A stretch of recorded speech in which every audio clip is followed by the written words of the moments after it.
রাজনৈতিক প্রতিহিংসার কারণে বিনা ওয়ারেন্টে বিনা সতর্কতায় ডুম্বুর গেট খুলে দিয়ে ফেনী, নোয়াখালী, লক্ষ্মীপুর অঞ্চল প্লাবিত করেছেন। মোদির পৃষ্ঠপোষকতায়, মোদির ইঙ্গিতে ভারত যে ভুল সিদ্ধান্তগুলো নিচ্ছে, ফারাক্কাবাদের 109টা গেট আজকে খুলে দিয়ে আবারও বন্যায় প্লাবিত করার যে চেষ্টা করছেন বাংলাদেশকে, আপনারা ভুলে যাবেন না,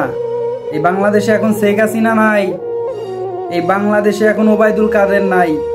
এখানে ডক্টর শফিকুর রহমান আছে মুক্ত, এখানে আল্লামা মামুনুল হক আছে মুক্ত, এখানে ফাইজুল করিম, রেজাউল করিম মুক্ত, ডক্টর ইউনূস এখন মুক্ত বাতাসে। বাংলাদেশের 2 কোটি ছাত্র জনতা যদি আপনাদের এই পানিকে জিহাদের উজুর পানি হিসাবে আমরা গ্রহণ করে উজু একবার করে নেই, মনে রাখবেন ভারত 5টা ভাগে ভাগ হয়েছে, খণ্ড খণ্ড হয়েছে, আর যা করার দরকার আমাদের কৌশলগত, মেধাগত, শক্তিগত, আমরা তাই করব।